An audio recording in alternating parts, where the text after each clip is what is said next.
Hello AstonMTBers, welcome to the 2025 Gamux Sego review. This is probably the only review of this bike that you'll ever find. Let's get into it. You known as the Astonator. Gonna follow the Astonator down Verbier downhill track.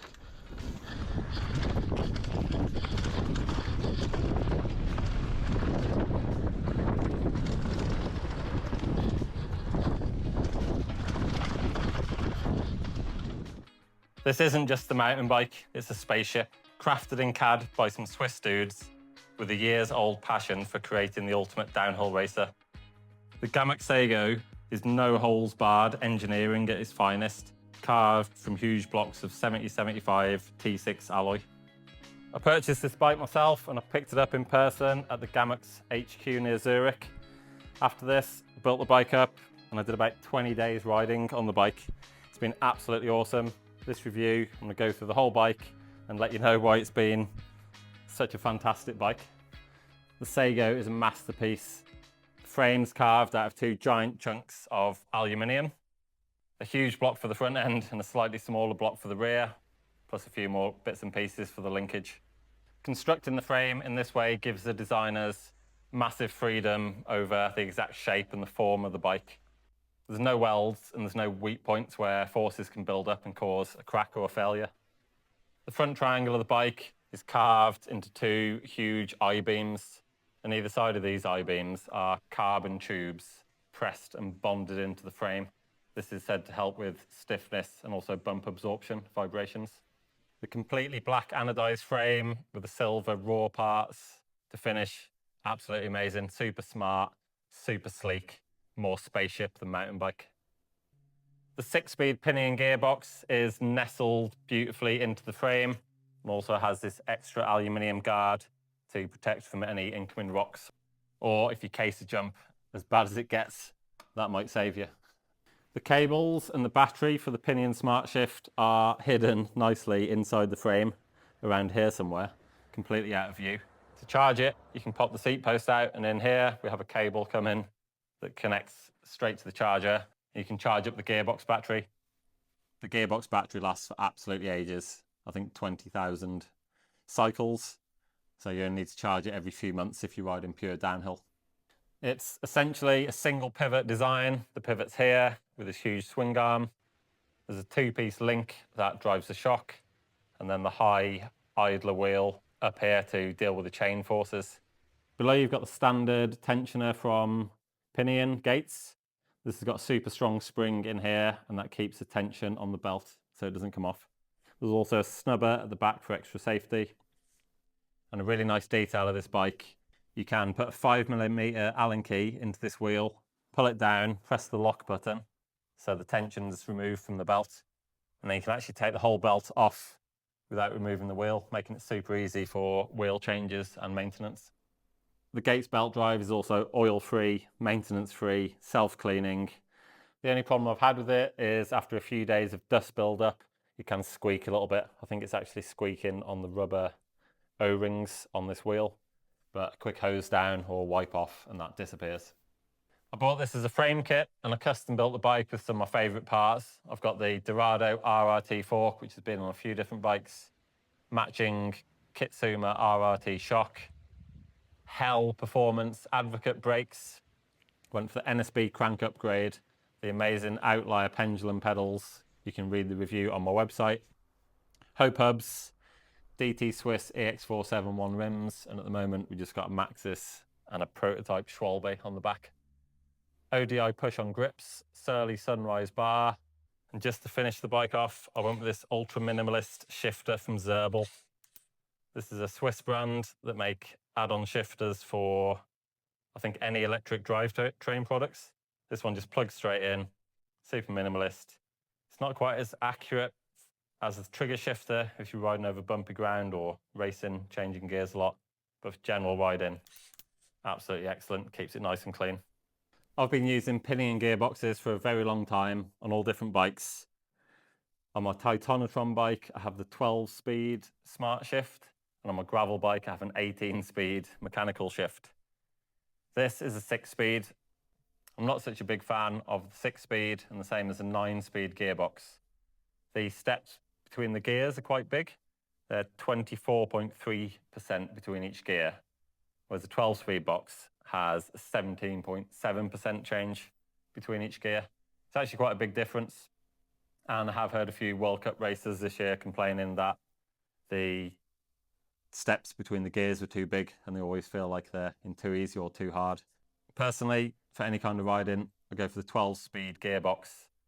Better steps between the gears. It does weigh an extra 300 grams over the 6-speed, but that extra 300 grams of weight means you don't need to go out and buy a load of lead, duct tape, zip ties, and strap a big ugly bulk of lead to the bottom of your frame to keep up. Also to note, the Smart Shift version weighs about 250 grams more than the mechanical version. It's also more expensive. But the shift ergonomics and the torque-based gear changes on the trail are much better on the Smart Shift. What's great with the Smart Shift system, also the mechanical system, is you can change gear at any time. It's a bit more difficult to change with the grip shifter. But with the electric shift, it's super easy. I've got a lot of experience using the Pinion gearboxes, so now I'm super in tune with the shifting. And nowadays I'll probably do 50% of my shifts when I'm not pedaling.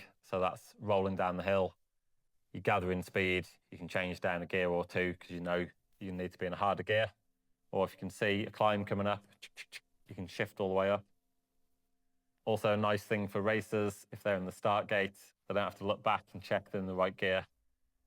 You can easily cycle through the gears, you can go into first and then you can just shift through and be sure you're in the correct starting gear when you're in the start line. Maintenance and durability. This bike comes with all big bolts. They're all 10mm and 5mm bolts on the frame from what I remember. Big bolts, big torque. There's no torque specs, just bolt it up nice and tight. All seal bearings and all quite well protected from the mud. Rear brake routing is all external. On the main frame, there's these little lumps of aluminium that have been left over in the machining process. And just use zip ties to attach your brake cable to there, as well as a Smart Shift cable. Swing arm just has these tiny little holes drilled into the frame, super minimal. Just zip tie the cable to the frame, easy, nice and out of the way, nice and clean. As I mentioned before, the Gates belt drive, it's oil-free, super quiet, self-cleaning, doesn't go rusty. You barely need to do anything with the belt. Same goes for the gearbox. The service interval is recommended every 10,000 kilometers, but that's 10,000 kilometers pedaling. When you're doing downhill, you might only be pedaling 20, 30, 50 meters per run, and also getting to and from the pits or from the car. So 10,000 kilometers, you could probably change the oil in 10 years. But the oil change is super easy. It takes about 5 minutes with a syringe.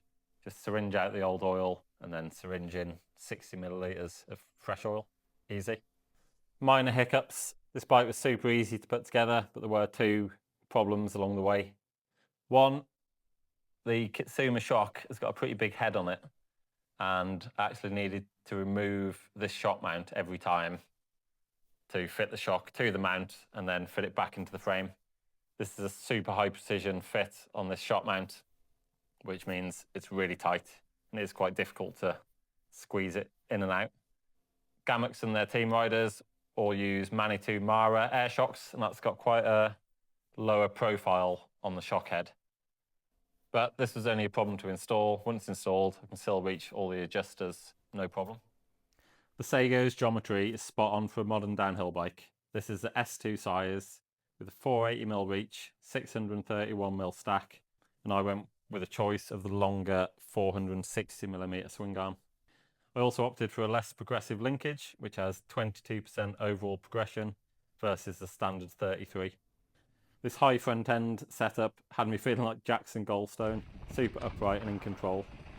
The bottom bracket is quite low with the pendulum pedals, but when the suspension was dialed in, the ride height was spot on. Suspension setup. The rear suspension on this bike just eats up bumps like nothing else. It's absolutely incredible. This is for a few reasons. The unsprung to sprung weight ratio is really good on this bike. The rear wheel's pretty light compared to your average derailleur and cassette setup. Also the main front end's pretty heavy, especially with the gearbox. So So you get a really good ratio of heavy, stable mainframe and super light rear wheel, which just flutters over the bumps. This bump absorption is also helped by the pivot placement, and also there's basically no pedal kickback on this bike, so there's no belt or chain forces restricting the suspension as it goes through the travel. When I initially set up the bike, it was just way too eager to dive into the rear travel. After a few days of trying different things and tuning it in, I ended up with 25% rear sag instead of my normal 30, 33. And also the compression adjusters wound in further than I've ever needed to use on this shock. It now feels super firm and like a little bit dead in the car park, but on the trail, the response is amazing. Still eats up all the bumps, but the mainframe's super stable, really easy to push into, really firm through corners, through rolling berms.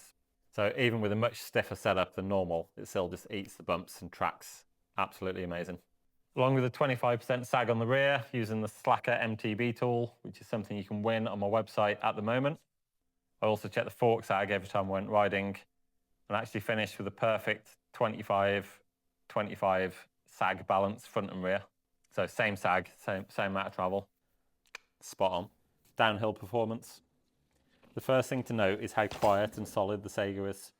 The entire bike just feels smooth and planted, but with exceptional small bump and vibration absorption. It gets up to speed quickly and pedals really well for a downhill bike, with the anti-squat being around 90% at sag. Once rolling, it just wants to go faster and faster. The Sego is a beast in the rough stuff. The much talked about compliant rear end isn't springy or unpredictable like some alloy tubular frames. It just charges through anything that you can dare to hit. I barely had any sketchy moments on this bike, even pushing my limits, including following world champion Danny Hart in Verbier. The Sego really gave me a new level of confidence and composure this summer. Absolutely had some of the best days riding in my whole life. Yeah, just fantastic. Once dialed in, the rear end synced perfectly with the Dorado RRT fork. Both wheels were tracking flawless lines and the confidence to literally ride across any camber that your nervous system can allow. I literally can't remember a single time when the rear wheel stepped out or it felt sketchy or unpredictable. Just all the time, super solid feeling. Yeah, absolutely. Don't know what else to say about it. The added damping and the preload on the shock made it super firm, cornering, and really responsive to direction changes, but still maintaining that bump eating prowess. This bike absolutely rails any kind of corner, from tight berms, fast, long, rough, off-camber sweepers.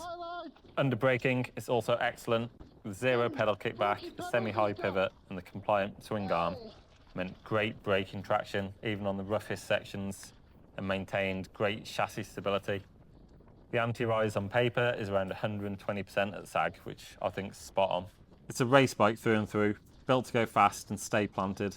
That said, the smoothness, comfort, and ease to ride this bike makes it ideal for any rider in any bike park. Pros and cons, things that I loved: the engineering, the machined aluminium, bonded carbon, the silver accents, integrated Pinion gearbox. Absolutely love the shape, the design, and also seemed like a lot of people at bike parks and various trails did. I had probably hundreds of people come over to me and ask me about this bike.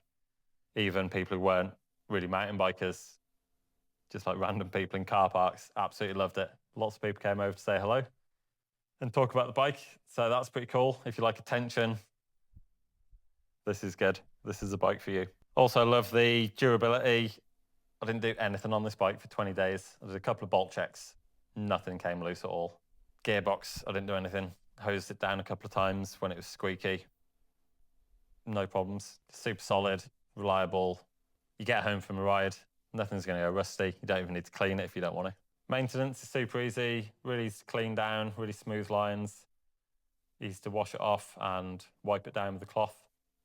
And again, nothing to do with the gears, nothing to oil, no B tension or cable tension or limit screws to adjust on a derailleur, just every ride, just perfect shifting. Also love the insane performance. It just absolutely eats bumps, tracks perfectly, boosts confidence. It's silent, solid, there's no echoes, no vibrations, just a really nicely damped, planted ride. What could be better? Now, even though it was super quiet, there's something making a noise, which I just couldn't find out what it was. I'm pretty sure it's one of the battery cables or the battery inside the frame. It needs hunting down and just needs quieting with some foam or some rubber tape. I did think it might be the charging cable, which is in the seat tube, which it wasn't. But to get to the battery and to try and solve that problem, the whole gearbox needs to come out, and I just never got around to it, to be honest. Another small problem, the super tight shock fitting. Fine once it's installed, but when I was getting the bike set up, I tried a couple of different shocks and a couple of different springs. So taking it on and off was a bit of a hassle. No dropper post capability. Now, I know this is a pure downhill race bike, but if it had the 12-speed gearbox and you could fit a dropper, it would be amazing just to widen the range of use for the bike. A lot of bike parks now, or places you go shuttling, like Finale or bike parks in the Alps, there's always the best trail, the least ridden, the most loamy trail. Could be 5, 10, 30 minutes pedal away. You're pretty restricted to pure downhill on this bike, which is a shame because it also rides so well on enduro or natural trails. If it had the dropper, you can just winch up, get yourself to the top of the best trails and bomb down those. But as I said, it's a pure downhill race bike. They've really minimized the seat tube height and the packaging, so there isn't actually space or the insertion depth to get a dropper post in there, which is a shame. Finally, something that could be better is the price. This is 6,700 Swiss francs with Swiss tax, which is about 7% VAT. If you're buying this in Europe or UK, after you've paid the taxes, you're looking at about £7,500, €8,500. That does include the frame, linkage, gearbox, shifter, cranks, belt, sprockets. So you are getting all that included, but still €8,500.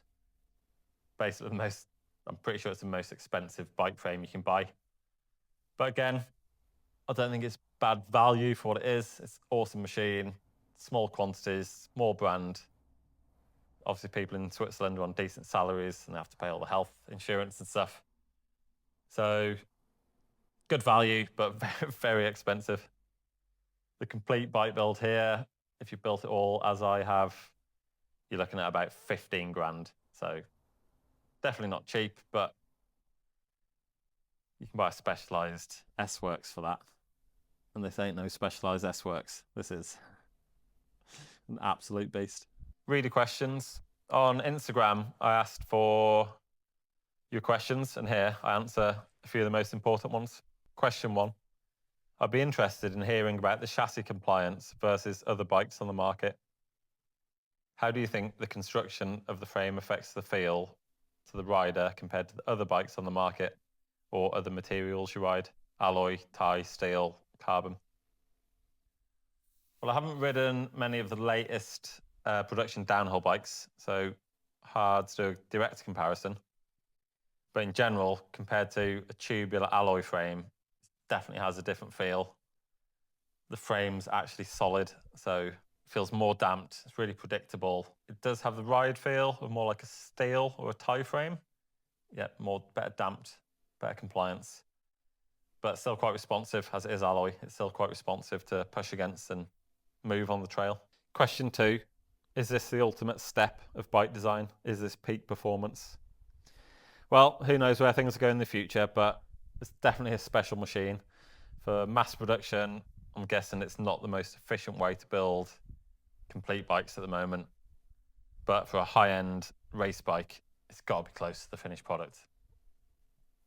I can't really see what more you can do without making it more complicated and maybe less reliable. As it is, I think it's spot on. Question 3. Is it just a pure downhill race machine or also a good bike park all-rounder? I rode it in tons of different bike parks this year. Bellwald, Pian di Vigetto, Domodossola, Verbier, Le Carro, Morion Enduro tracks before the EWS, Bernex, Morzine. Absolutely great everywhere. It is a downhill race bike, but it's just so simple. Easy to maintain, quiet, smooth, rides so well. You can ride it anywhere. I'd ride this for enduro, no problem. Have you ridden it in the mud? If so, did it throw the belt? I did ride it in the mud, nothing crazy, but in my previous experience from Pinion and Gates belt drive bikes, I've only ever had one single problem, and this was in my pink bike review. I had two Nicolais, one with a normal drivetrain, one with a Pinion belt. And I was riding it on the Plenty, super thick mud day, and I wasn't pedaling very often. And in that case, the mud actually built up so much that it was all packed in the teeth and it pushed the belt up and the belt started slipping. This happened literally once in my entire life, and I've rode thousands of hours on Pinion bikes. The belt and the teeth are actually shaped to be self-cleaning. So when you pedal, they actually push the mud through the teeth and out. And if you get back from like a 40, 50K muddy ride where you have been pedaling, you'll get home with like a polished, clean belt surface. The whole rest of the bike will be covered in mud, but the belt will be perfectly clean. But riding downhill, if you're not pedaling often, it can build up. So if you're riding downhill, just keep spinning the cranks whenever you can. You don't have to put power down and accelerate. Just keep your legs turning, spin the cranks. And this is also a good tip for downhill riders. If your legs start to get tired on a run, long physical tracks where you're pumping a lot and standing up, if you can just spin your legs every time you get the chance, really. Helps to clean out the lactic acid and also clean out the mud out of your belt. So keeps your chain fresh and keeps your leg muscles fresher on the descents. Question 5, can you change the carbon inserts in the front triangle? And have you experimented with that? You cannot change the inserts in the frame. These are bonded into the frame at the factory. So they're bonded in, impossible to change them, and I had no reason why I would want to change them during the test process. How does it pedal compared to your Edgeries and the Starling? It pedals better than the Starling. I just think the Pinion gearbox is more efficient than the Starling, which had the Effie gear. The Effie gear, well, the Pinion and the Effie gear do get better with time, but on that particular bike, I didn't get to ride much on the Effie gear and wear it in. The Pinion gearbox on my gravel bike, which is probably done 9 or 10,000 Ks, that's super smooth. They just keep getting smoother over time. Where a normal derailleur just gets worse over time, wears out, all the little pivots start to rattle, loses precision. Pinion just gets better and better with age. Like me, maybe. Question 7. The ultimate question is, would you truly recommend that this bike is a good bike to buy? Yes. Yeah, if you can afford one, I would buy one. Question 8. What type of rider would enjoy this bike? Just anyone who likes riding downhill. Any kind of downhill, any kind of bike park, any location. It'll be great. Go for it. Verdict. The ultimate downhill weapon? Question mark. This is the best downhill bike I've ever had, without a doubt. Again, just going over all the points. Geometry spot on. Ride feels amazing. Super quiet. The grip going across off cambers, absolutely amazing. Predictable, easy to ride. Doesn't need any maintenance. Yes, Absolutely great. The only thing I didn't really like, and I think my titanium bike's better in these ways, is that bike's got the dropper post and the 12-speed gearbox, so you can use it for everything, which is great. Also prefer the more linear progression on my Titanotron bike. Makes it easier to set the shock up, and you got more mid-stroke support. To get the mid-stroke support I wanted on this, I had to go really hard with the preload and the compression. Whereas my bike, more sag, less preload, less compression, freer suspension, but still plenty of support. It's a precision-built monster of a bike that just thrives in any terrain, especially the gnarliest stuff. Gave me a massive amount of confidence and control that I didn't even know I had. The final verdict is the price is astronomical. After import taxes, £7,500, 8,500 euros. But if you want to feel like an astronaut and ride a spaceship, it's your only option. So get your wallet out and go and get one. Right, that's it. The review, you can read the full written review on my website, which is similar to this video review. You can watch the Gamux HQ video and build. You can watch the first ride report, also on YouTube.